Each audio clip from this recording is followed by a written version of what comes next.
muchas gracias de nuevo por atender de nuevo otra convocatoria de nuestro colectivo.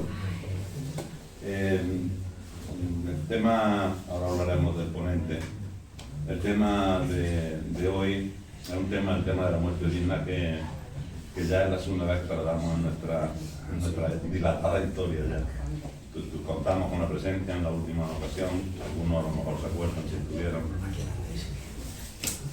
con el doctor Montes, el desgraciado recuerdo por la persecución a la que fue sometido y por su final desaparición.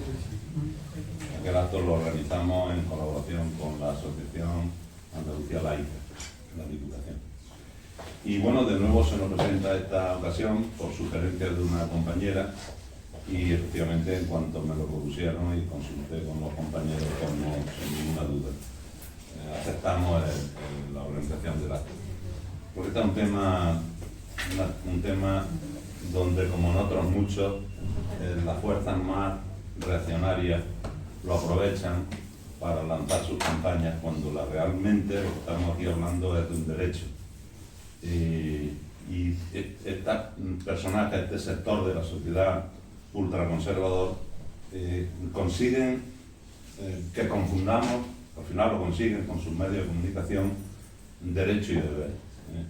Un derecho no, contra un derecho no se puede estar, o no se debe estar. Se puede estar contra una obligación que te ponga un gobierno, un colectivo, pero contra un derecho, porque un derecho lo ejerce quien realmente quiere, quien no quiere no lo ejerce. Bueno, pues ellos han tenido su éxito.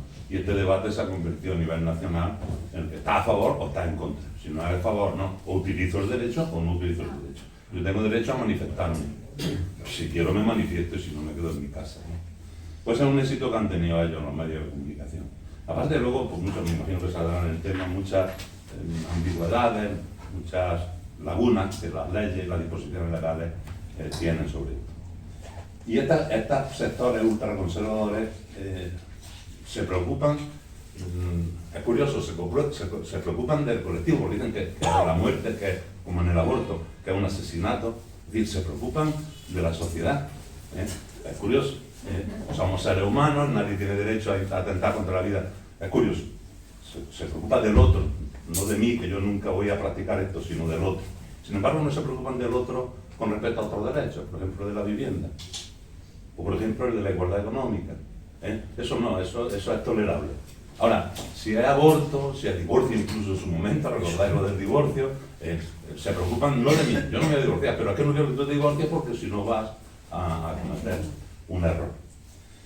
Bueno, pues en este contexto se nos ofreció la posibilidad de contar con Gabriel Sánchez Bellón, que es un paisano, aunque ya reside en Córdoba, y es un hombre pues que ha dado un paso adelante, como otras muchas personas, y ha creado, pues, está defendiendo, está presidiendo una asociación para defender una ley. Esto es que es también curioso. Una asociación para defender una ley. Por ejemplo, Asociación Andaluza para la Defensa de la Constitución. Si la Constitución tiene su defensa propia en su articulado. Bueno, pues aquí hay que crear leyes, por esto que decía al principio, para defender un texto que está en el boletín oficial de ley. De todas maneras, ya hablaremos en esto, el texto, la ley de la eutanasia y todo este contexto es mucho más complejo de lo que yo estoy planteando aquí. De todas maneras, le doy las gracias a Gabriel por su disponibilidad desde el primer momento, por las molestias que nos hemos ocasionado mutuamente, sobre todo yo a él con la fecha, etc. Y bueno, tengo que hacer una mención, porque también es una pena que la promotora, el alma de esta conferencia, que es Concha, una compañera, que no ha podido, después tenía muchísimo interés y precisamente la coincidió después de los cambios que tuvimos que hacer por encaje de nuestras actividades, por la coincidió que está por ahí de viaje y no la puede ser. Sí. Muchas gracias, Gabriel, y aquí tiene lo que nosotros podemos traer a esto. ¿Esto funciona? Sí. Sí, vale.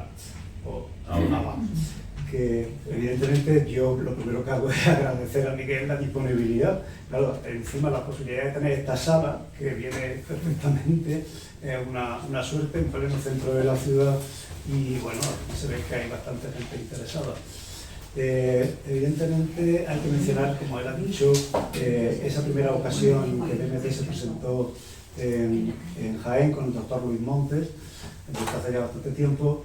Luego hubo un intento de formar grupo, vino otro socio también antiguo, Carlos Barra, y un chico del equipo técnico, que ahora ya es más o menos que un chico, ya es bastante más mayor, pero bueno, no llegó a salir el grupo.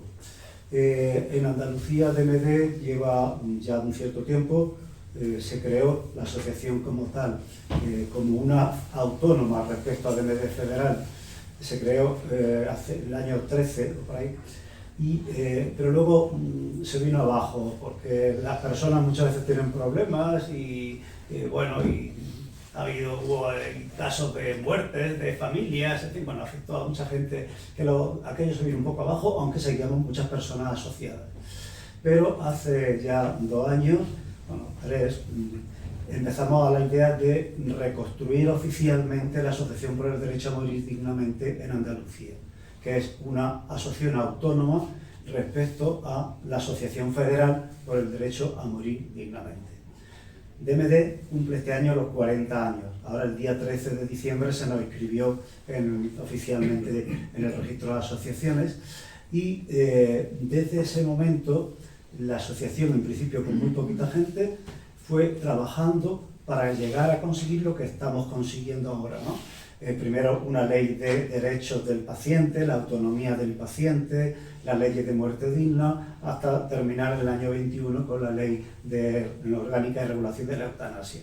Ese trabajo ha sido la esencia de la asociación, muchísima gente se ha dejado ahí el pellejo y bueno, algo se ha conseguido. Es una asociación DMD totalmente independiente, no hay subvenciones, ni se piden ni se aceptan, solamente nos financiamos con las cuotas que pagamos. Estamos en toda España unas 8.000 personas y ya está, eso es lo que hay. Hay gente que hace donaciones, legados, pero es independiente totalmente. Ahora, es una asociación que, como digo muchas veces, tiene un objetivo político. No somos un partido en absoluto porque, evidentemente, no entramos en ese tema. Pero sí que siempre la asociación ha establecido contactos con los partidos políticos para tratar de conseguir que nuestros objetivos se convirtieran en una ley. Como hacen tantas asociaciones, pues no meternos ya en los lobbies poderosos, que eso sí que tienen fuerza. Pues bien, eso es lo que hemos hecho y es lo que hacemos, muchas charlas en todas las provincias para difundir sobre todo el testamento vital, hablar sobre la eutanasia, etc. Esa es nuestra tarea. Para empezar, siempre hablamos de que es necesario romper el tabú de la muerte, porque todo el mundo sabemos que nos morimos, se nos mueren, en fin, todas las familias, las amistades y tal, bien. Pero luego socialmente hablar de la muerte no es muy corriente. Bueno, ya llegará así. El testamento vital, sí, lo voy a hacer, esto lo tengo que hacer. Bueno, ya lo haré. Bueno, ya está. A veces ya cuando llega el momento ya no hay posibilidad de hacerlo, pero bueno, eso... Parece que además eso en el sur de España tiene más yuyu que en el norte. Bueno, no sé hasta qué punto. Para resumir, encauzar, yo voy a centrarme en 3 momentos. Uno es el de los derechos sanitarios al final de la vida, cómo se ha ido consiguiendo esto, y si se cumple o no se cumple. Otro punto será el testamento vital, aunque no vamos a meternos en muchos detalles, y luego la eutanasia y la situación actual de estos temas en España.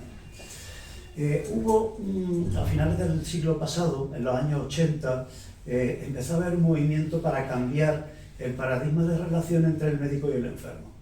Porque, tradicionalmente, como sabemos, ha dicho el médico que esto, pues eso es lo que se hace, ya está, palabra de Dios, eso no había ni que criticar, bueno, a veces sí, pero se obedece.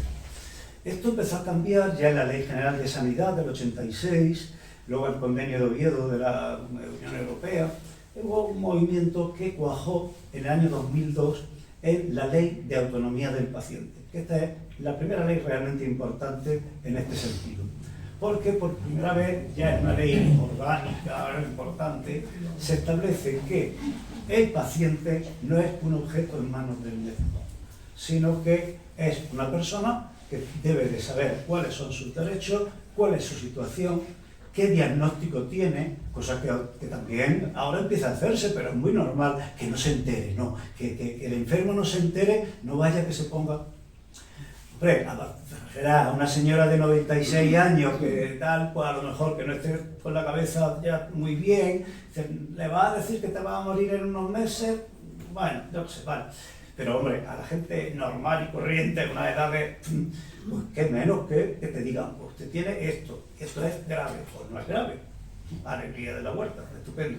Pero si es grave, que sepa usted tal, qué se puede hacer, qué tratamiento. ¿Usted está de acuerdo? Y ahí viene lo que se hace actualmente, firmar continuamente. Para todo hay que firmar, y me parece muy bien que haya que firmar. Incluso para sacarte una muela, que no sé hasta qué punto, pero bueno, vale, hay que firmar. Y es importante, porque en esa ley de autonomía del paciente hay algunos puntos esenciales, que es el rechazo del tratamiento. Este es el punto actualmente quizá más destacable, porque si una persona que tiene una enfermedad, una vez que el médico, una observación de idioma, yo hablo en un español antiguo, el plural es el masculino, o sea, el masculino no, pero es, si un paciente, una paciente, en fin, por no duplicar. Entonces, si un paciente recibe un informe de su médico y dice, vamos a ver, tiene usted esto, se puede tratar de esta manera, ¿está usted de acuerdo? A ver, ¿qué posibilidades hay? Esto va para adelante, bien. ¿Qué efectos secundarios? Vale, todo. Bien, eso parece muy sensato y hoy día se dan las circunstancias de que cuando una persona pide la ayuda médica a morir, que es como técnicamente se llama en la ley la eutanasia, a veces se le concede, ¿no? Pero a veces no, porque dice a lo mejor el médico consultor, es que hay tratamientos para estos nuevos. Y dice el enfermo, pero yo no quiero más tratamiento nuevo. Hubo un caso hace poco en Sevilla, un enfermo de esclerosis que ya estaba muy mal, y le dice el médico, es que mire usted, ahora hay unas medicinas que te pueden frenar el desarrollo de la enfermedad. Dice, llevo 15 años con la enfermedad y yo no quiero que se frene lo mal que estoy, sino yo quiero morir. Pues eso da lugar a problemas. Otro tema importante que en esa ley, la limitación del esfuerzo terapéutico, es decir, evitar que te llenen de cables y de tubos cuando no sirve para nada. Yo siempre pongo el ejemplo de Francisco Franco, nuestro antiguo caudillo por la gloria y tal. Lo tuvieron 2 meses allí lleno de cables y haciendo barbaridades. O al presidente de Yugoslavia le pasó lo mismo, venga, este tubo y venga y tal, y otra nueva operación. A ver, eso es una barbaridad. Eso es ensañarse con una persona, sea Franco o sea el mariscal Tito, no sé quién sea. Eso es una barbaridad. Luego, se establece ya y se va desarrollando un punto también muy importante, los cuidados paliativos. Esto sí que es algo que es un avance, pero de lo bueno, al fin y al cabo. Porque, claro, la posibilidad de tratar a un paciente que está ya muy mal, prolongarle la existencia, pues porque, bueno, todavía aguanta un poco, pues desde mi punto de vista es una crueldad. Y esto se está extendiendo socialmente muchísimo. Eso es una crueldad y entonces lo que hay que hacer es acudir a los cuidados paliativos, que pueden ser durante bastante tiempo para evitar el dolor, porque el cuidado paliativo lo único que sirve es para evitar el dolor, no te cura, pero te sientes mucho mejor, no estar quejándote todo el día y demás. Y hay un paso adelante que en el momento que cuando mencionaba al doctor Montes, él intentó dar ese paso adelante en grande, que es aplicar la sedación paliativa terminal. Eso es lo que este doctor Montes, que fue nuestro presidente durante muchos años, hizo en el hospital de Leganés, Isabel Ochoa, y el PP de Madrid le acusó de 450 o algo así asesinatos. Homicidio, claro y simple. Porque había muerto mucha gente en su hospital, en urgencia y en paliativo. Y él lo que decía es que en el momento que tú tienes a una persona que está muy grave y que está sufriendo esa recurrencia de dolor, pues si tú le pones una sedación paliativa, le has quitado el dolor, que sí, que luego la muerte se adelanta, vale, pero tú le has quitado el dolor. Y esa persona ya no sufre. Claro, la jugada que hizo allí el consejero Lamela, que se llamaba de infausta memoria, fue aterrorizar al personal, porque claro, si a este hombre le han acusado de 400 y pico asesinatos, yo no me atrevo en mi hospital a hacerlo, porque quién sabe si va a venir alguien de la familia, para empezar, o los abogados cristianos, o sepa Dios quién, y te denuncia por homicidio, cuando tú lo único que estás haciendo es cumplir la ley. Claro, ¿qué pasó? Un movimiento social y de médicos y tal muy importante, en apoyo al doctor Montes, aquello fue a los tribunales y se deshizo, todo se vino abajo. Todo habían sido buenas prácticas, no había habido ningún asesinato, ni nada, de nada, de nada. La denuncia fue anónima, eso sí, claro. Como en la época de la Inquisición, la denuncia anónima, inmediatamente los tribunales lo aceptan. Determinados tribunales, en fin, ya sabéis lo que pasa con los tribunales. Bien, ahora bien, hay una cuestión respecto, vamos, en DMD por supuesto estamos absolutamente a favor de los paliativos como cualquier persona. Incluso la conferencia episcopal está ya muy de acuerdo con algunos de estos puntos, ¿eh? El rechazo de un tratamiento, el rechazo de la obstinación terapéutica, los paliativos, ya incluso los obispos empiezan, porque esto es de sentido común. Esto es la base de la muerte digna. ¿La muerte digna qué es? Morir de una manera que casi todo el mundo entendemos que es sin dolor y de una manera tranquila. Que cada cual entiende la dignidad de una manera muy distinta, claro.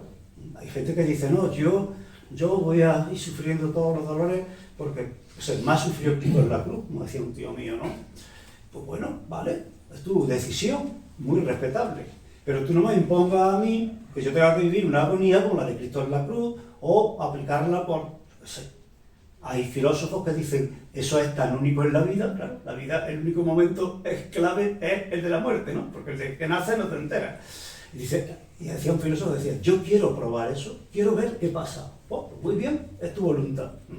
Pero los que no queremos eso, tenemos derecho a no vivirlo. Pues bien, ahora el tema de los paliativos se contrapone por parte de todas las personas que se oponen, digamos, de una manera activa a la eutanasia, porque dice que si hay buenos paliativos no hace falta la eutanasia. Y no tiene nada que ver.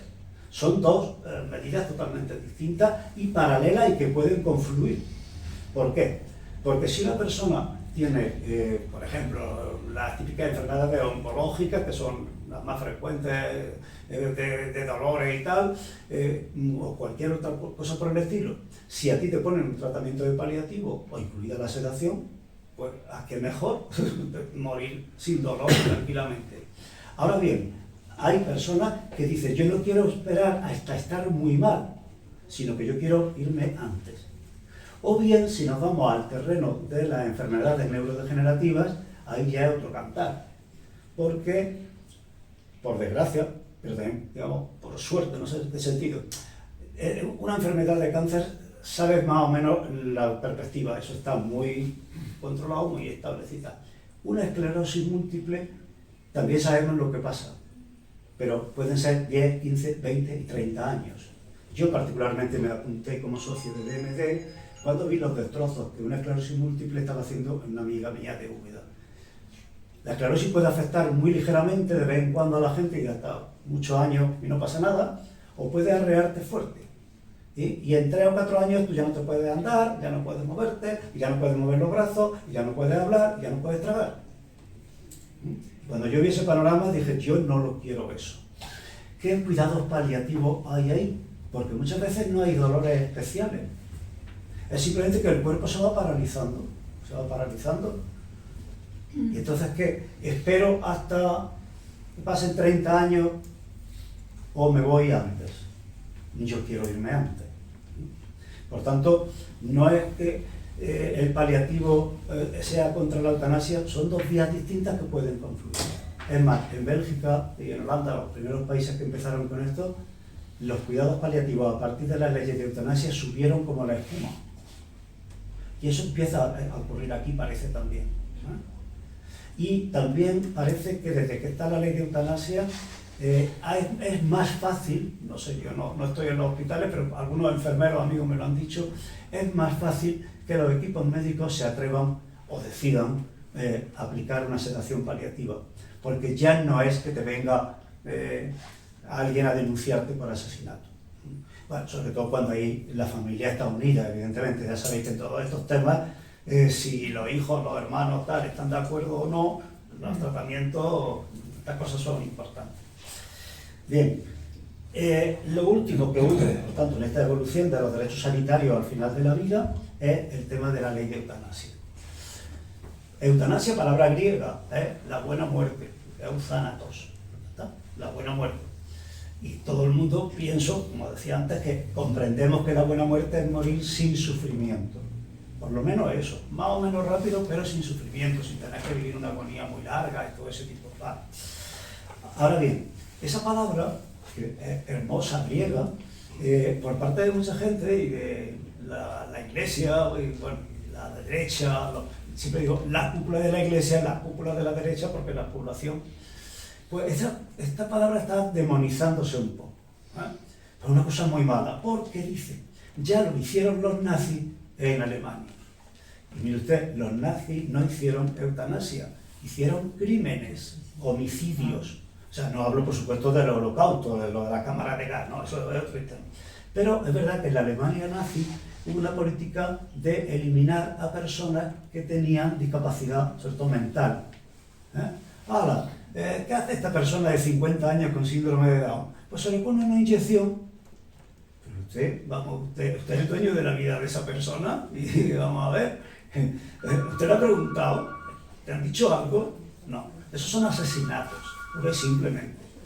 Para que haya eutanasia en el sentido que entendemos y que la entiende la ley, tiene que ser una situación en la que una persona consciente dice que yo, en el momento en que no sea capaz, porque he perdido mi capacidad por un ictus, por un Alzheimer, por lo que sea, quiero que se me preste ayuda médica a morir porque no quiero vivir más tiempo en esa situación.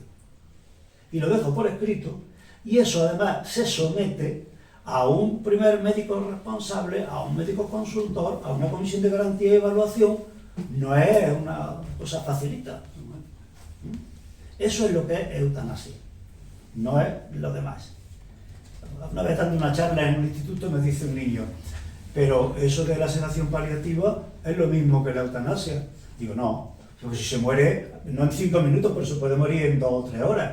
Dice, vale, pero la voluntad del médico que aplica una sedación paliativa no es que esa persona muera, sino que no sufra.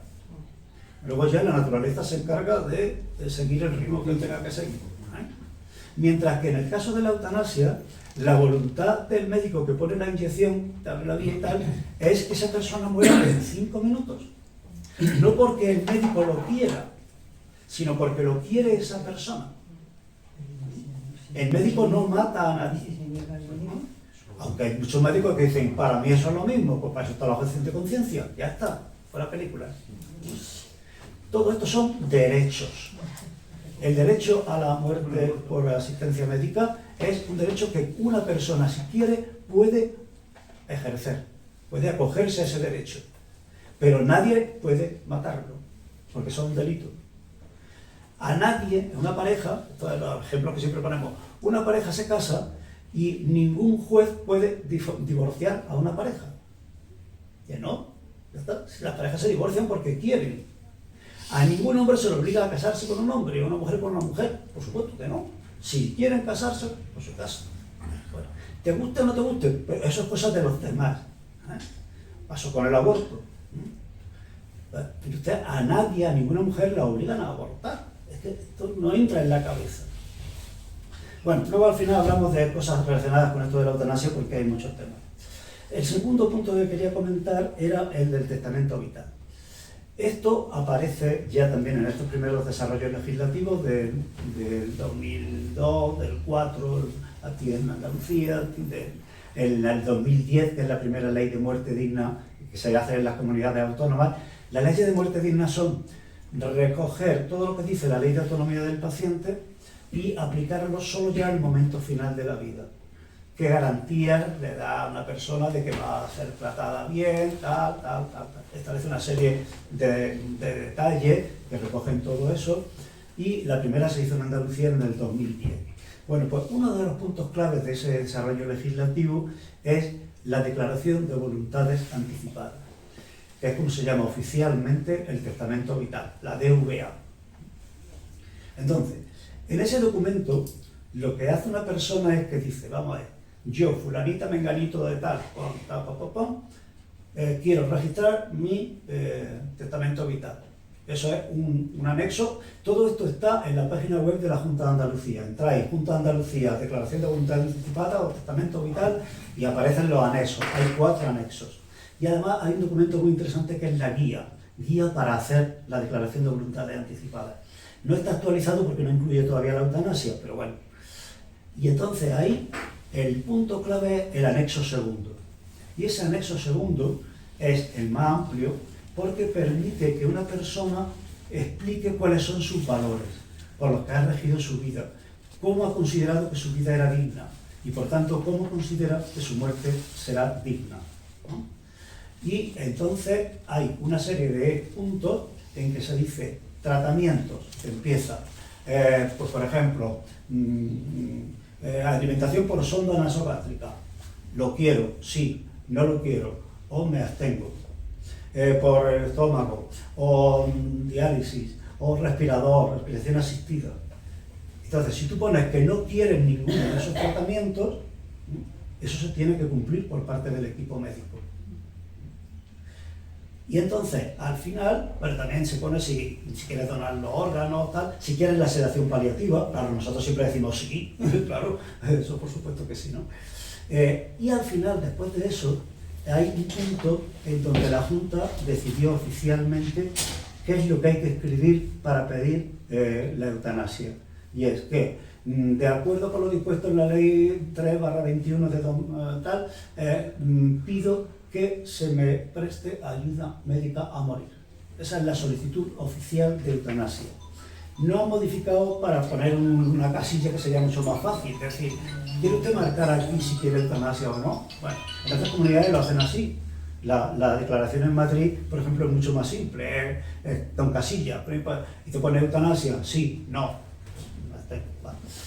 Ese punto es fundamental. Si tú no tienes hecho esa declaración en la que pides ayuda médica de morir, no hay manera de hacerla. Por más que toda la familia ya puede rezarle en alemán al equipo médico, que no, que eso no se puede hacer. La alternativa, por supuesto, es la sedación paliativa, los cuidados paliativos y la sedación, ¿no? Si la persona está sufriendo. Antes preguntaba alguien de vosotros si el testamento vital está hecho de antiguo, vale, según, vale si es nada más que para eso de rechazo de tratamiento, pero si una persona que hizo su testamento quiere ahora añadir la eutanasia, tiene que hacerlo de nuevo. Sí que hay una situación intermedia. Uno de mis hermanos, por ejemplo, puso, si en el caso de que yo estuviera incapaz, en ese momento se hubiera aprobado la ley de eutanasia, pido que se me aplique. Y eso lo dieron por válido. Costó mucho porque la Junta no quería aceptarlo y en Madrid tampoco. Pero bueno, luego al final Madrid echó atrás y claro, ya entonces también la Junta de aquí decidió aceptarlo, ¿no? Bien, ese anexo segundo, por tanto, es el fundamental. También la donación de órganos, la donación del cuerpo a la ciencia, en fin, todo lo que se quiera. Luego está el tercero y el cuarto. El anexo tercero es la designación de una primera persona representante. Esto, vamos a ver, oficialmente no es obligatorio. No estamos obligados a poner representantes. Pero la misma Junta lo recomienda y todo el mundo lo recomendamos. ¿Por qué? Pues porque el testamento tú lo puedes hacer y lo registras. Bien. Pero en un momento dado, que tú estás fuera por un accidente o por el ictus o por la razón que sea, si estás en la seguridad social, y ojo que esto es gordo, si estás en la seguridad social no hay problema, porque salta un icono en la historia clínica. Dice, tienes hecho el testamento vital. Entonces el equipo médico tiene que mirar a ver qué es lo que pone. Suponeos un accidente de tráfico, ¿no? Bien, si estamos en Muface, como yo, eso no está. Porque en Muface no tenemos... No en Muface, que esto es una confusión. Si estamos bueno, en Muface, en la asistencia sanitaria privada. privada. Las compañías, Asisa, Adela, eso es lo que era. Yo soy Muface, pero sí, sí, no, está en seguridad social, claro, es distinto. En Muface podemos estar, como sabéis, en seguridad social o en compañías privadas. Ahora mismo se quedan en 3, Asisa, Adela y DKV, y además las 3 se han plantado y han dicho que no entran al juego, que tienen que darle mucho más dinero. Vale. Entonces, al no haber el sistema de historial clínico unificado, etcétera, eso hasta ahora en estas compañías no está funcionando. Ha habido un intento al principio de la ley de eutanasia en Andalucía. La Junta decidió que asumía los casos. Hubo 2 casos, en Málaga y en Sevilla. Pero, o sea, decir, vale, empezar en una compañía, lo llevo todo en el hospital de la Seguridad Social y se le practica la ayuda a morir. Vale. Pero luego las compañías dijeron que no y tal, y eso está todavía en el aire. Y el gobierno de España, me refiero al Ministerio de Sanidad, pues todavía no ha obligado a las compañías a que esto se cumpla. Lo cual es un problema que hay que tener en cuenta. Pero bueno, entonces, ¿por qué es bueno un representante? Pues porque si la persona está fuera de órbita y nadie sabe qué es lo que pasa, por ejemplo, los que estamos en Asisa, por ejemplo, pues es importante que 1 o 2 personas representantes tuyas sepan que tienes hecho el testamento vital. Y si llaman a mi hermano, por ejemplo, oye, mira, que es que se ha quedado, y dice, aquí está, porque mis hermanos tienen la fotocopia.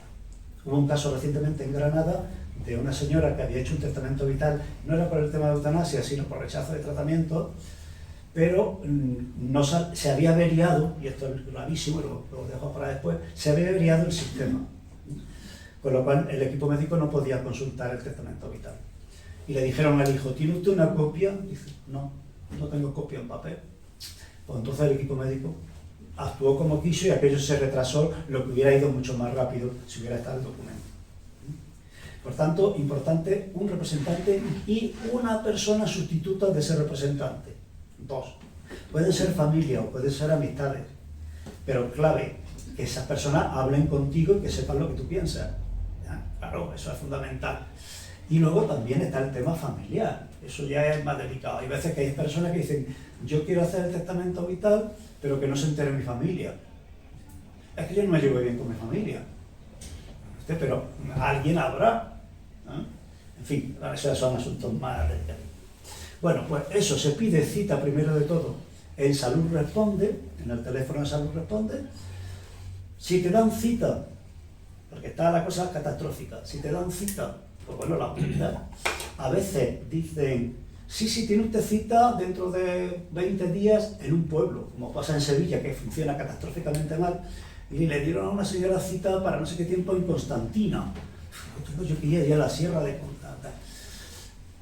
porque hay varios puntos de registro en cada provincia. Jaén está muy bien, tiene 10, ¿no? Lo mismo que Sevilla. Ahora no, bueno, que funcionen, pero oficialmente... 3 no funcionan. Pero oficialmente los 156 que parecen... no funcionan de hace meses. Pero claro, igual que en Córdoba hay 3 o 5, pero a lo mejor nunca hay cita o te dicen un día, vamos, una cosa muy exagerada. Pero bueno, se va, no sé, vamos a suponer que todo funciona bien. Te dan cita, tú vas a un centro de salud, pues Jaén es que hay centro de salud y hospital, en Córdoba nada más que en hospitales. Vale, las personas que registran suelen ser excelentes, son médicas, enfermeras y tal, preparados y que con una delicadeza de verdad enorme, y eso es un proceso que dura mucho tiempo, no es 5 minutos. Eso puede durarte media hora, 1 hora, porque quien registra trata de confirmar que tú eres consciente, que sabes lo que estás firmando. Por eso la guía es importante leérsela antes, porque te pone hasta términos médicos. Vale, se registra en el ordenador oficial, se saca una copia, firma, y eso pasa al Registro Nacional de Instrucciones Previas, que está en Madrid, y pasa a los autonómicos. Entonces, si es así, ha funcionado todo bien. Lo malo es que llevamos años en que no funciona bien. Ya hay una aplicación, la RVA2, que es la que se utilizaba antes, que, bueno, a veces funcionaba, a veces no, había meses enteros sin citas. Nos dijeron en la consejería, no os preocupéis que vamos a poner una nueva que es la RVA3, que eso es magnífica. Además se podrá consultar, pedir cita por internet, que es una cosa que siempre le decimos a la consejería, pero vamos a ver, si para pedir la revisión del coche tú puedes ver todas las horas que hay en todos los centros de... ¿Por qué no para el tratamiento vital? Bueno, y bueno, todo iba a ser magnífico. Empezó el 25 de marzo. Los primeros días parecía que mejoraba, a partir de ahí ya fue una catástrofe. Hay días que funcionan muy bien. Hay días que la persona está registrando el testamento y de pronto se para, se cuelga, se firma, se termina todo y cuando lo va a meter en el registro nacional no funciona. No, un auténtico desastre, un desastre absoluto.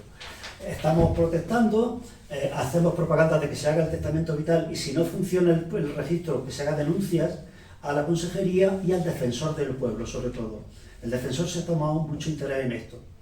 Y mira que se lo pusimos en una entrevista que tuvimos hace ya 1 año y medio, pero como cada vez va peor, ha decidido ahora abrir una queja de oficio ante la consejería, porque es que es un auténtico desastre. Y muchas veces quien hace el testamento vital está muy bien, y dice, bueno, no me importa que me den para dentro de 3 meses, pero cuando una persona está mal y tiene una enfermedad que va rápida o hay peligro de que pierda pronto la capacidad, ¿no?, de decidir, eso es un problema gordo. Bien, termina todo el proceso con la Ley Orgánica de Regulación de la Eutanasia. Esta ley, que fue el objetivo nuestro desde el principio, es algo que supone un cambio importantísimo, por lo menos a nivel teórico y también práctico, en la medicina española y en los derechos en España. En este punto hay que tener en cuenta que la presión de las asociaciones como la nuestra en el Reino Unido, en Estados Unidos, en Francia, en Alemania y tal, fue consiguiendo que socialmente la gente tomara conciencia de esta situación, de que es importante que en un momento dado yo ya no quiero sufrir más ante una muerte que es evidente que me viene, y entonces quiero que me ayuden a morir, porque dice, bueno, siempre se ha dicho, todo el mundo puede suicidarse, claro que sí, desde que existe la especie, ya ves. Pero vamos a ver, una cosa es el suicidio clásico, digamos, ¿no?, traumático, que no solo es es violento para la persona, porque los métodos de suicidio, salvo que acumulen muchas pastillas muy eficaces, no son tan simples. Entonces, claro, te tiras desde la Giralda o te echas al tren, pero son una burrada. Y hay gente que lo hace y se sigue haciendo y se seguirá haciendo, pues porque la especie humana, la mente humana es muy especial y por las razones que sean. Ahí no cabe más que el silencio y respetar y ya está, ¿qué ha pasado? Lo que nosotros pretendemos es que una persona pueda suicidarse sin sufrimiento y sin trauma para la familia. Porque quien se pega el tiro se lo ha pegado, pero la familia y las amistades, el trauma es gordísimo. Entonces, la posibilidad de poner fin a tu vida porque consideras que ya tu vida no tiene sentido, no es digna en un momento determinado, la quieres hacer pero sin trauma. ¿Cómo? Pues con ayuda médica. Por eso se llama prestación de ayuda médica a morir, que consiste o bien que te abren una vía, como decía una vez el vicepresidente de nuestra asociación, la eutanasia es una tontería, una inyección. Claro, si eso no tiene más, una inyección. Claro, una inyección que te mata, que te da la muerte en 5 minutos, pero que técnicamente no es nada del otro mundo. Hay una versión que es el suicidio médicamente asistido, que es lo mismo, solo que cabe, en ese caso, lo que se hace es que el paciente se le pone la vía y él decide cuándo abre o cierra. Y ya está. O bien se puede hacer bebiendo un producto. Eso es mucho más complicado, porque hay que evitar los vómitos con un antiemético primero, una serie de problemas. Y siempre la ley española exige que en los 2 casos haya un equipo médico, enfermero, al lado. Porque si no va bien, no vamos a tener una agonía todavía peor que si hubiera. Que eso se haga con garantía de que eso está establecido por el Ministerio de Sanidad de las Comunidades en el Manual de Buenas Prácticas, y te dice, se pone con una tal dosis de no sé qué, tal, vale, perfectamente organizado todo. Bueno, pues esa situación, eso es lo que dice la ley de eutanasia, es algo que costó mucho empezar a conseguir. Los primeros países primero fue Holanda, los Países Bajos, al año siguiente, a los 2 años, fue Bélgica, luego Luxemburgo, y a partir de ahí empezó a extenderse ya la conciencia entre la población de que eso era una posibilidad. Aquí en España, TMD empezó hace ya mucho tiempo a presentar, claro, nosotros no somos un partido en las Cortes, evidentemente, a presentar a los partidos políticos nuestros proyectos. Generalmente fueron muy bien acogidos por Izquierda Unida, Esquerra Republicana, algunos otros partidos que incluso lo presentaron como proyectos de ley en las Cortes. La última vez, antes de la definitiva, fue cuando ya, me parece que ya había caído el gobierno de Rajoy, pero el PSOE en aquel momento dijo que no, que todavía no veía que hubiera una demanda social importante. Pero luego, al poco ya sí, aceptó. Y esa es la ley que hay actualmente en vigor, ¿no? La ley orgánica de la regulación de la eutanasia. Una ley muy restrictiva que lo pone muy difícil.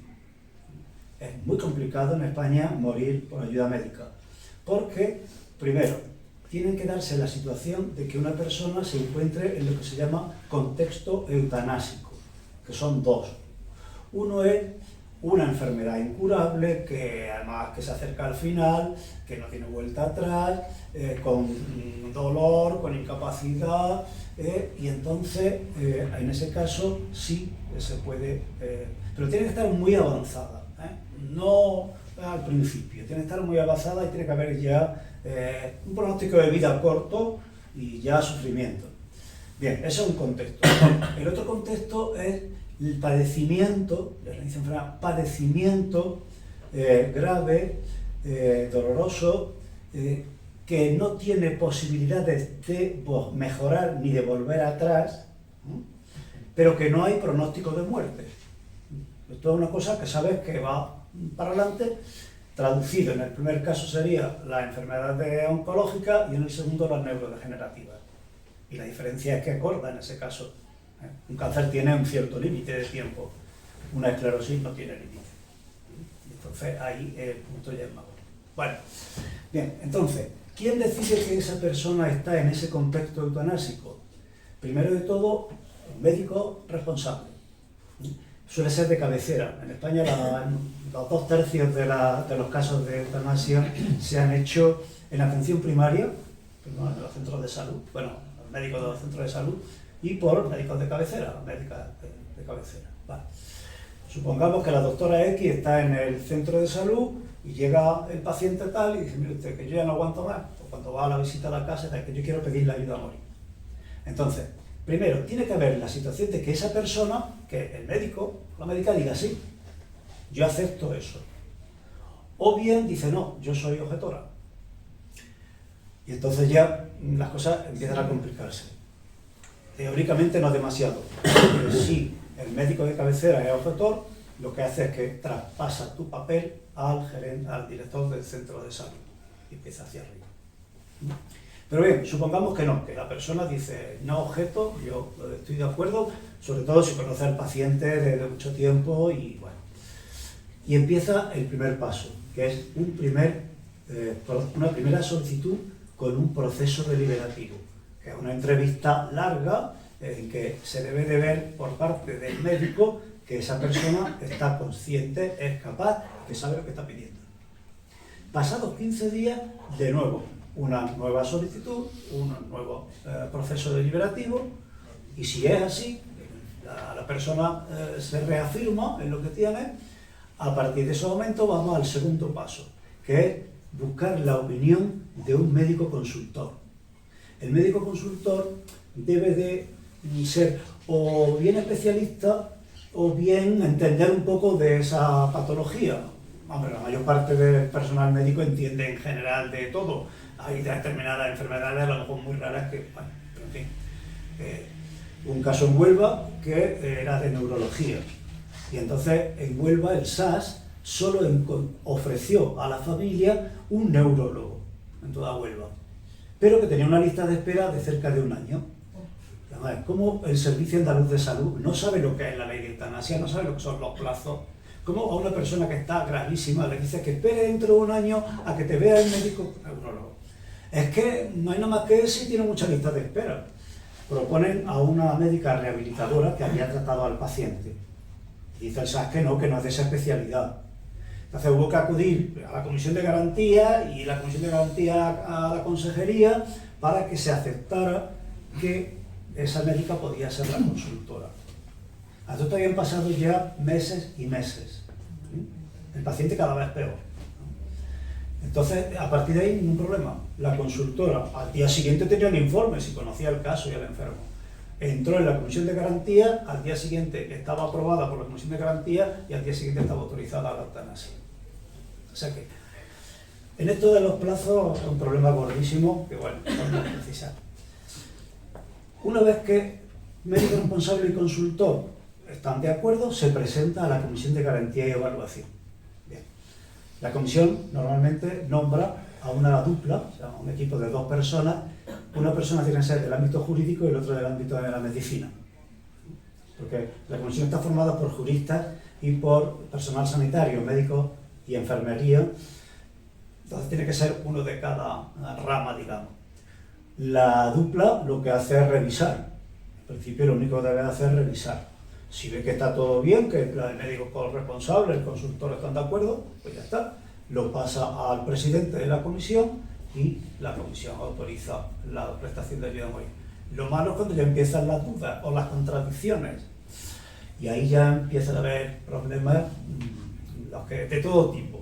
Bueno, supongamos que todo va bien. En el plazo de los 40-50 días, que en España la misma va por 70-80 días, esa persona puede tener reconocido su derecho a recibir ayuda médica a morir. Y eso significa que esa persona se pone de acuerdo con el médico responsable, el enfermero, la enfermera, tal, y dice, bueno, pues mira, tal día. Se suelen hacer muchas en hospital, por supuesto todas las que lleven consigo donación de órganos, pero se hacen muchas en domicilio. ¿Qué pasa? Que va a tu casa el equipo y entonces te abren la vía, te ponen la inyección y tal. Hay testimonios muy interesantes de médicos y de enfermeras que por primera vez han hecho esa práctica. Y me acuerdo uno que publicaron muy bonito, de que al equipo le temblaban las piernas por la mañana, porque dice, es la primera vez que vamos a hacer esto. Y sabemos que le hacemos un bien a esa persona, porque llegan a la casa, la señora estaba perfectamente tranquila, la familia estaba con la señora totalmente de acuerdo, me explicaron de qué iba el tema, se salió el equipo médico, la familia se despidió, se fue la familia, el equipo médico lo buscó y la señora murió en paz. Y el equipo decía, y sale con la sensación de decir, he hecho algo hermoso. Muy duro, pero he hecho algo hermoso. A esa persona le he dado la posibilidad de morir sin sufrimiento y sin esperarle meses de sufrimiento. Y su familia estaba con ella. Ese es el proceso. Hay ya novedades. Como ha ocurrido en Barcelona, una chica con enfermedad mental, con intento de suicidio que la dejó tetrapléjica y tal, que recibe la autorización y el padre, con abogados cristianos, denuncia el caso ante una juez.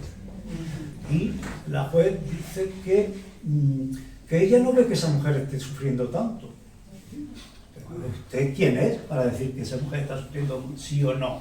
Si han pasado por 2 médicos, por la dupla de la Comisión de Garantía de Cataluña, por el pleno de la Comisión de Garantía de Cataluña, y se le ha concedido, es que el padre dice que no, que es que eso es porque él está mal de la cabeza.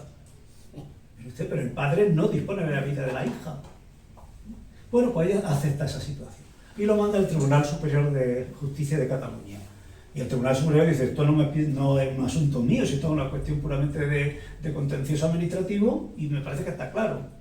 Bueno, pues ahora, en ese caso todavía no ha salido la sentencia, pero sí de un caso parecido de un hombre de 40 y pico años, en que la juez ha dicho que, bueno, que sí, que en ese caso autoriza la eutanasia.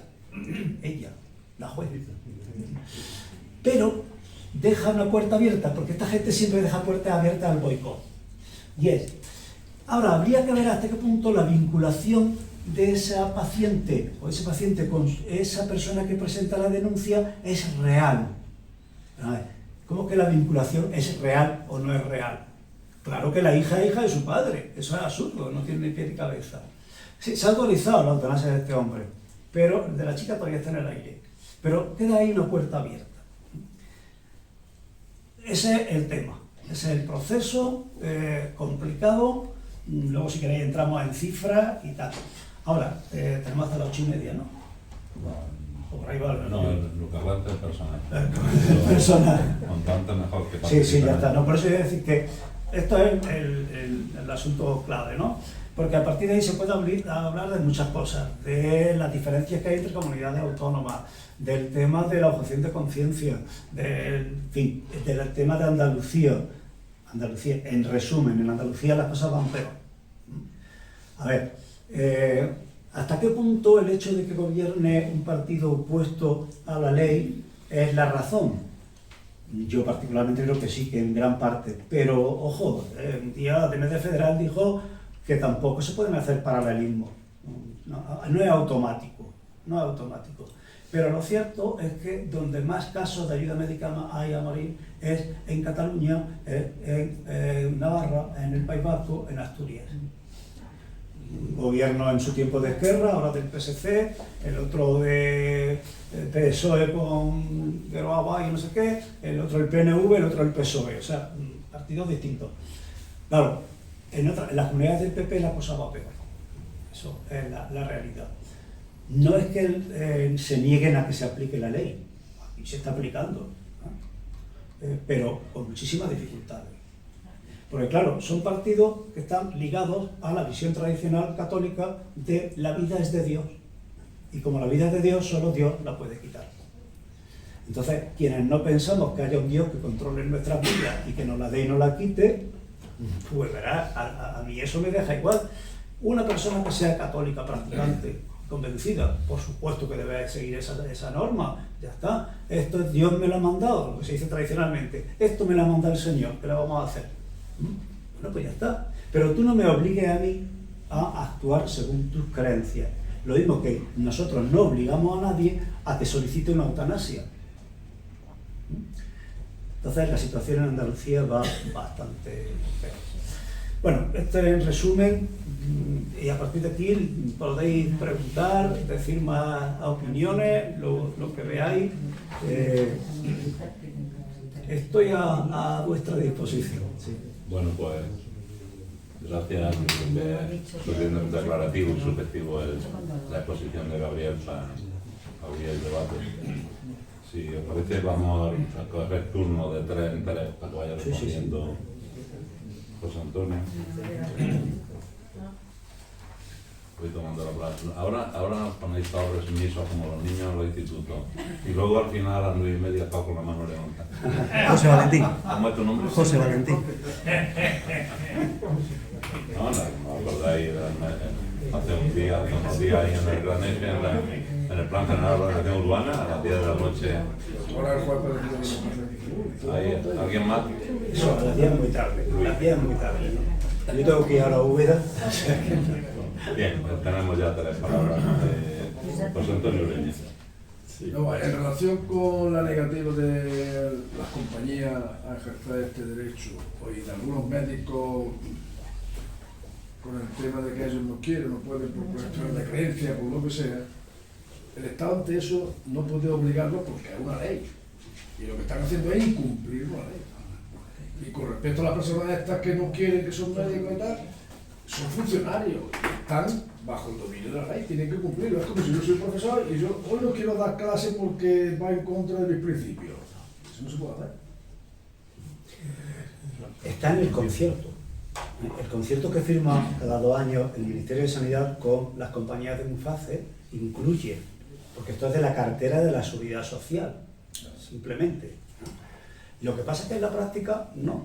Y las compañías y la medicina privada, hay un problema que sí es cierto, vamos a ver, y eso lo hemos comentado a veces. Lo mismo que si tú tienes una médica de cabecera en tu centro de salud y luego te cambias a otro sitio, pero el historial clínico de la Seguridad Social se mantiene, eso no existe en las compañías. Con lo cual, pues si vas a un mismo hospital, hay veces que sí que te parece que se operó de no sé qué, vale, pero no tienes la posibilidad de que una persona, aunque lleve 2 meses en ese centro de salud, se ve toda tu historia y ya sabe por dónde vas. Pero bueno, eso se podría también tratar de solucionar. Es decir, vamos a ver, las compañías, en el momento que tú eres de Asisa o de Adesla o de DKV, lo que tienes que tener es que cualquier médico de la compañía, tus datos los pasa a un registro central que tiene la compañía, que tampoco es tan complicado con un ordenador. No se pasó completamente todos nuestros datos cuando el COVID, y nos vacunaron del COVID en la Seguridad Social, se volcó todo el personal, el 1,5 millones de funcionarios se volcó. Luego además las compañías es que tienen hasta mala educación. Y nosotros hicimos un modelo de carta para que DMD de cada provincia nos dirigiéramos a el responsable de Asisa de Adenlatal en cada provincia. Y que cada persona socia de DMD hiciera una carta a su provincia. Vale, pues lo hicimos como provincia de Córdoba, ni contestar. Lo hice como persona concreta, como ciudadano, ni contestar. Volví a hacerlo con una página web de la compañía SISA, a través del teléfono, sí, te solicite, pues usted la firma en tal y tal. Pues a mí no me han ni siquiera contesta. Eso para empezar. Pero ahí hay una voluntad que tenía que tener el gobierno. Claro, es que yo creo que la ley no es para la seguridad social, la ley es para todos los españoles. Claro, es la A mí me cartera. da igual que esta compañía privada como que no. Los jueces cuando hacen una investigación, abren una investigación, no piden datos a las compañías, a las empresas, y están obligados a hacerlo, pues exactamente igual. Yo estoy en seguridad social y esta está en privada, pues... Ah, bueno, sí, seguimos. Perdona, presidente. Ese Valentín. Sí, dos cosas muy rápidas. Una, solo cuando des las notas lo pondrás, pero decir que cuando se pone representante, el representante tiene que aceptarlo y tienes que llevar un documento, su DNI y su documento firmado. Porque, lo digo, bueno, vaya a ser que te presentes allí a hacer eso y al final necesitas ese documento. Y lo segundo importante, la diferencia entre el suicidio y la eutanasia, entre otras muchas, todas las que os he explicado, pero hay un tema también legal, y es que si tú tienes un seguro, por ejemplo, porque estás pagando una deuda a un banco, en el caso del suicidio el banco no paga nada, y en el caso de la eutanasia es como una muerte natural y el banco tiene que hacerse cargo de la deuda. Es importante pero pleiteando, ese matiz. Decir solo para esto que estoy grabando un vídeo y que lo colgaré mañana de una página que tenemos en Linares que se llama Encuentro Democrático de Linares, donde si me pasas el PowerPoint también adjuntamos el PowerPoint y un modelo de la declaración. Ah, vale. Así que no digáis muchas tonterías. No, el público no le grabo, le grabo solo a los políticos. Lo del representante no es necesario que se vaya físicamente, porque lo que se puede hacer es que la persona que te representa rellena el documento. Yo lo hice, se lo llevé a mi hermano ya rellenado, y lo único que hacen es que lo firman y la fotocopia del carnet de identidad. E incluso ahora hay una casilla que dice que si aceptas que te controlen tus datos oficiales y tal, no hace falta ni siquiera, ¿vale? Pero lo fundamental es que esté hablado, no solo que esté escrito, sino que esté hablado. Lo del seguro, la ley dice claramente que en el caso de fallecimiento por ayuda médica a morir, la médica tendrá que firmar diciendo ha fallecido de muerte natural por una enfermedad base que es tal. O sea que una persona muere de cáncer, no muere de eutanasia. Muere de esclerosis, no muere de eutanasia. La eutanasia es una práctica médica que te ayuda a morir, pero tu enfermedad es la que te mata, claro. Porque si no tienes enfermedad es que te han matado, simplemente no hay más. Y lo del... Por tanto, para las compañías, en teoría, pero yo no sé de ningún caso todavía que se haya producido de reclamación de compañía. De todas maneras, yo eso lo apunto porque se lo puedo preguntar a DMD Federal a ver si han tenido algún caso. Yo en todos los hilos de Slack, el canal interno de comunicación, ni en las revistas de DMD ni nada, yo no he visto nunca nada sobre ese tema, lo aseguro. Luis Martín. Sí, yo quiero decir algo que mi familia ha sufrido en silencio, pero que quiero decirlo públicamente, ¿no? Mi madre murió en el 2008, me imagino que por la fecha va a entender por dónde voy, y sufrió encarnizamiento terapéutico como consecuencia de lo que hizo la MELA, el sinvergüenza de la MELA. Es decir, mi padre murió muy poquito antes, le subieron la sedación 2 horas y murió. Mi madre estuvo 1 semana y pico agonizando. Y obviamente se veía que por algún tipo de sufrimiento tenía. Yo le pregunté directamente al médico, ¿qué pasa? ¿Tenéis miedo? Y me dijo, sí. Directamente sí. Y porque cualquier enfermera, cualquiera me denuncia y voy para adelante. Estaba lo del monte, estaba reciente. Bueno, pues yo muestro mi deseo de que si la MELA no ha muerto, que no muera dignamente. Está en algún buen cargo. Está en un buen cargo, Sí, sí. tengo entendido. Sí, bueno, ese caso, pero más reciente, yo sé el caso también de una familiar que le pusieron paliativo. Pero, según decía mi hermano, que lo había visto, dice, pero es que se levantaba casi de la cama y se retorcía. O sea, que no era ninguna tontería de una queja. Que le pidieron, pero por favor, póngale más. Es que está claro. Si es que entonces me la cargo. Pero si ya está muerta, como quien dice, por favor. Al final consiguieron, porque muchas veces se dice en España te mueres según el médico que te toque, ¿no? Bueno, eso es un poco exagerado, pero yo lo he dicho en alguna ocasión. Y eso parece que va mejor. Un amigo enfermero me dijo, se le está perdiendo el miedo a la morfina. Miguel. No, yo me gustaría situar esta ley de eutanasia dentro de lo que son las leyes progresistas que en este país han ido robando y que con todo... No, decía que situar esta ley en el mismo sitio que hay que situar las leyes progresistas que han salido en este país y que ha habido un montón de poderes públicos que se han opuesto a ellas. Entonces, nuestra situación respecto a esta ley tiene que ser de pelear por ella. Tú has dicho que en Andalucía, bueno, en España, en el resto de España van mejor, en Andalucía van peor, pero es que en Jaén tenemos un detalle curioso, y es, por ejemplo, que la ley del aborto, que también es un derecho, que una mujer pueda en sus plazos ejercer su derecho a interrumpir voluntariamente el embarazo, que en Jaén todavía no se ha aplicado nunca. Ni en Córdoba. Bien, ¿esto por qué? Pues porque hay un montón de poderes públicos que van a oponerse siempre a que se haga. Y lo van a intentar esquivar, lo van a intentar derivar, lo van a mandar a paliativo, van a hacer todo lo posible porque esta ley no se aplique. Por tanto, yo creo que es una labor de los ciudadanos, de las ciudadanas, el que peleemos porque estas leyes salgan adelante. No quisieron que saliera la ley del divorcio, la ley del matrimonio igualitario, la ley de aborto, etc. Y se van a poner a esta. Y se van a poner los médicos, y se van a poner los jueces, y se van a poner... Entonces creo que es importante la labor de DMD de hacer que esto salga a la palestra, que se haga campaña, ¿vale? Y respecto a la objeción de conciencia, esta ley lo ha hecho muy bien. La objeción de conciencia no puede ser cuando te llegue el problema. Tú tienes que haber un registro de médicos que tengan objeción de conciencia, ojo. Entonces creo que es importante que nosotros, a la hora de plantearnos con nosotros o con un familiar que tengamos que haya hecho tratamiento vital y que estemos pensando que puede llegar a solicitar la muerte digna, interrogar a nuestro médico de cabecera, interrogar a su médico de cabecera, preguntarle qué opina de esto. ¿Por qué? Porque hay que sacar este debate, hay que sacarlo.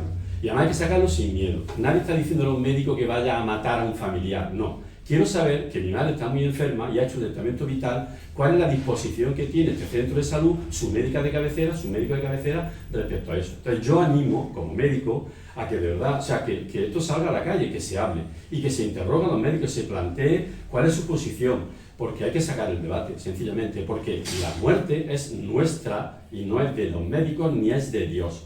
Entonces yo creo que es importante y esa labor tiene que hacerla bien desde... Ahora, si no peleamos, esto no sale adelante como no ha salido la ley del aborto en Jaén. Así que creo que hay un camino importante por delante. Así que animo a, y por supuesto, a hacer tratamiento vital, eso es básico. Es que ya no se tenía que estar hoy sin tratamiento vital. Porque cuando llegue el momento de tener ese problema, no podemos decir ahora lo voy a hacer, hay que hacerlo ya. Y hay que informarse antes de hacerlo. Hay que leerse la guía y hay que preguntar a quien lo entienda. Todos tenemos un amigo enfermero, un amigo médico. Hay que preguntar. Porque hay muchas preguntas médicas que nos preguntan si queremos diálisis, si queremos sonda.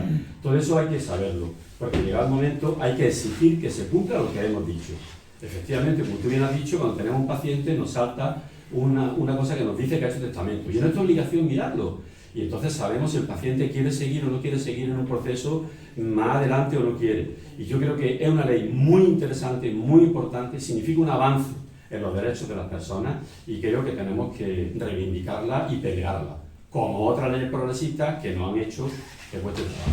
¿Vale? Hay un punto que es interesante y es que mientras que en el aborto lo que se hizo fue derivarlo a centros concertados, a lo privado, aquí todavía eso no ha empezado ni parece que esté por empezar. Porque la Junta hubo un momento en que la consejera anterior, Catalina García, decía vamos a crear unos equipos volantes de eutanasia, lo cual decía esto de dónde viene. Eutanasiator, ¿no? La película Eutanasiator 1, 2, especialista en eutanasia. Pero no, hasta ahora todo se está haciendo, afortunadamente se está haciendo en la sanidad pública, todo. Pero van a poner todos los palos que puedan en la rueda, ¿eh? Sí, los van a poner, de verdad. Y desde el colegio de médicos, lo digo en serio. Porque la objeción... Van a poner todos los palos que testamento puedan. no como lo han hecho con el aborto. Sí, van a la misma. Pero es que además en la objeción hay el problema de la de conciencia real, digamos, y es que cuando se hizo el registro, las personas que por su religión, por su ideología, por lo que fuera, yo no quiero practicarlo, se apuntan. Pero lo que parece que vemos es que no es tanto el número de personas que, porque por ejemplo, tenía apuntado por aquí, en Jaén, que solamente ha habido 2 casos de eutanasia en el 22, hay 38 médicos objetores, según el último informe de la Junta. En Córdoba son 245, la segunda provincia después de Sevilla. Los médicos de Córdoba son mucho más reaccionarios que los de Jaén, digamos. Ahora, ¿qué pasa? Que mucha gente no se plantea la opción hasta que le toca un primer caso. Y entonces, comprendiendo que la atención primaria sobre todo está fatal, que la gente está desbordada, médicos y tal, hay mucha gente que lo que dice es lo que se me viene encima, porque si lo hago bien le tengo que dedicar tiempo. Puede que haya mucha objeción sobrevenida que llamamos. Por eso, perdona, Gabriel, y hablamos. Perdona, yo por eso he dicho, y es importante, que interroguemos y preguntemos a nuestros médicos de salud, que interroguemos, porque ese debate hay que sacarlo. Y entonces, si tenemos nuestra madre con ese centro vital, hay que preguntar a la enfermera. Dice que yo lo tengo hecho. Hay que preguntarlo. Bueno, pues no sé. O sí, Vale. yo soy el mentor. Perdón. Y también yo diría un Un momento, hay que ¿Qué orden tenéis? hay que tener un diálogo. Un momento. Espero que intervenga la gente que Es que creo que Antonio, eso es porque es que creo que Antonio se me había pasado antes. Sí, Antonio que está allá al fondo, el pobre de pie. Ahora vas tú. Yo creo que es importante incidir en lo que dice Miguel en ese asunto, que tenemos que movernos como sociedad. Yo pertenezco a Jaén Laica y creo que en el fondo de todo esto hay un conservadurismo que influye sobre muchos aspectos, sobre muchas facetas de la vida. Nosotros aquí propiciamos que viniera el fundador estuvo también Carlos, que fue otra vez allá en Santo Domingo, y yo he venido porque soy también amigo y colaborador así de Gabriel y de José Valentín. Me parece importante insistir en el sentido de la objeción. Ya no solamente eso, que vamos a los hospitales y se te cuela en cualquier sitio el cura cuando a lo mejor alguien que no lo quiere ni escritura. O sea, hay un montón de cosas. Todo el tema patriarcal está medido en nuestra sociedad y está condicionando claramente la libertad de la gente. Aquí Juan y los demás estamos luchando un poco con el tema de que las catedrales es algo pagado por el pueblo y conservado por el pueblo, y no se permite el disfrute de todas esas cosas. Hay un montón, y desde luego hacen mucha mala praxis en el sentido y una descalificación completa, que cuando se dice laicismo creen que somos matacuras, como cómplices, sino simplemente lo que siempre estamos pidiendo en todos sitios: libertad de conciencia, que cada cual actúe como pueda y como crea, sin imposiciones de los demás. Y en esta sociedad cerrada es imprescindible que el tejido social se coaligue por la libertad de la ciudadanía. Vale. Totalmente de acuerdo, hay que presionar. O sea, si la sociedad se organiza, se presiona. Yo, claro, arrimo el agua a mi sardina y digo, a ver si os asociéis al MD. Ahí hay ficha al final. Bueno, al final hay, perdón, eso quiero advertirlo. He traído unos cuantos ejemplos del Testamento Vital de Andalucía, lo que pedimos en DMD para el apartado segundo. La precisión sobre el caso de que pierdes la capacidad, a qué nivel quieres llegar, y a partir de ahí pides la ayuda a morir.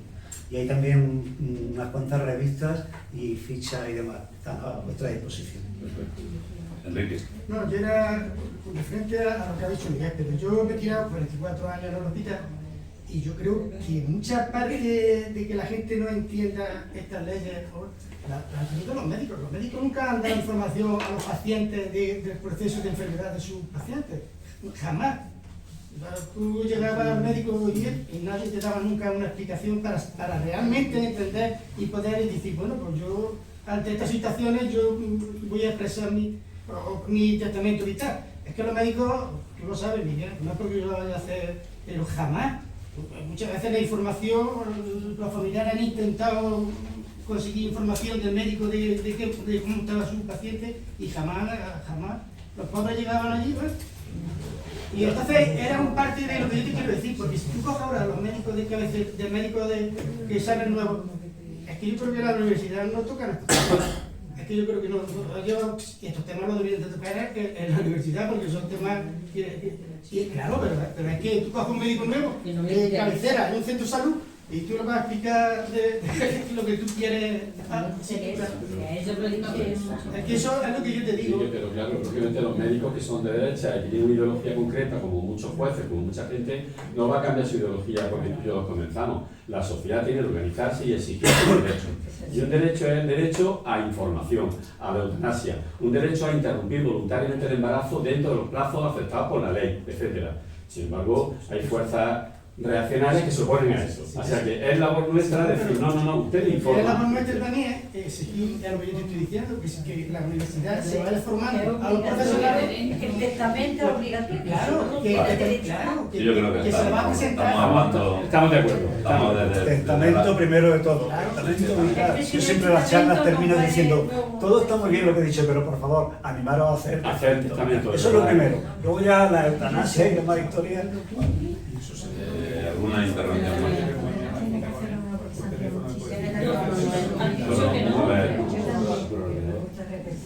Si no hay ninguna intervención más, yo ¿Puedo hacer una información? Sí. El testamento vital se hace en tu casa sentadico con tu café. Tú entras en la página de SAS y dices última voluntad en un apartado y te lo bajas. Te lo bajas y lo lees, son 6 o 7 folios. Y vienen muchos apartados con preguntas médicas. Entonces viene una guía. Después tú te lees la guía y esas preguntas médicas puedes responder preguntas médicas del tipo ¿quiere usted que se le sonde o no quiere que se le sonde? Pues tú no sabes que es una sonda y lo puedes leer. Entonces eso se hace en tu casa tranquilamente. Y cuando tú tienes eso ya hecho y lo has consultado con tu amigo enfermero, con tu amigo médico, entonces cuando vas a Salud Responde te pides cita. Y en Salud Responde te dan cita y delante de una funcionaria que ejerce como notaria de tu voluntad, si quieres llevar tu testigo te lo llevas, entonces se inscribe en el registro. O sea, tú el testamento vital no tienes que ir a ningún sitio para hacerlo, lo haces en tu casa. Y lo manda. No, lo haces ya lo tengas hecho. Y luego físicamente tiene que ir al punto de Entonces ya cuando ya lo tengas hecho, Y te lo lleva. te vas a la funcionaria después de pedir cita en Salud Responde y delante de una funcionaria pública da fe de que esa es tu voluntad. Y ya queda inscrito. Y eso Lleva el queda documento impreso. lo impreso, ya lo lee y lo mete en el ordenador. ¿Vale? Entonces lo haces tranquilamente en su casa. Que no es nada complicado, de verdad. Ahora hay preguntas médicas si conviene que alguna comunidad, por ejemplo, ¿quiere o no que se te Un segundo solo, un segundo. Entonces, ya está. lo que hace llevar 30 años moderando debates de esto, lo he dicho al principio. Ya tenemos 2 palabras más. No, yo... Mirad, por experiencia, una reunión de cualquier tipo que dure más de 1 hora 15 minutos, estamos perdiendo el tiempo. Pero bueno, que... No, perdonad, solo... Estaba allí un momento. Ah, sí. No, es una aclaración, porque antes interrumpió yo a Gabriel diciendo que de los 10 puntos creo que son que hay en Jaén, 3 no funcionan. O sea, que Miguel dice, lo haces en tu casa, luego pides cita, te dan cita. No. Desde primavera, los 3 sitios que hay en Jaén habilitados para ello, que son la Delegación de Salud, el Hospital Materno Infantil y el Distrito Sanitario, en el Boulevard, no dan cita. No dan cita. Dice, la agenda cerrada. Eso sí, que no hay cita. Pero cuando no hay cita, puede ir a Baeza, puede ir a Linares, puede ir a los demás sitios. Pues si fuera una reclamación.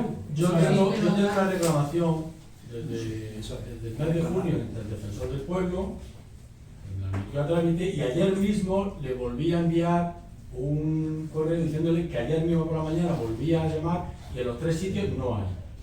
Me ofrecen ir a Baeza, yo encantado de ir a Baeza, pero no pienso ir a Baeza. Voy a seguir insistiendo hasta que me den explicaciones de por qué los 3 lugares que hay en Jaén no dan cita, hoy por hoy. ¿Vale? Entonces, me han respondido porque el Defensor del Pueblo... Dieron cita a la gente que había reclamado. Dieron cita a la gente que había reclamado individualmente. Socias de CMD, pero a las 2. o sea, a la Junta y al defensor.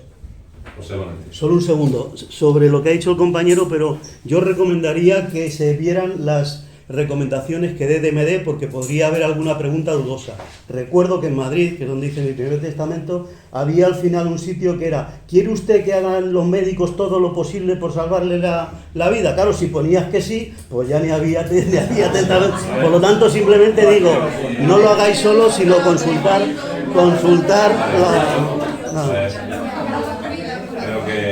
Creo que decía un antiguo socio, desgraciadamente fallecido, de nuestra asociación, creo que estamos todos de acuerdo. Decía, en debate, si no debatimos, estamos todos de acuerdo.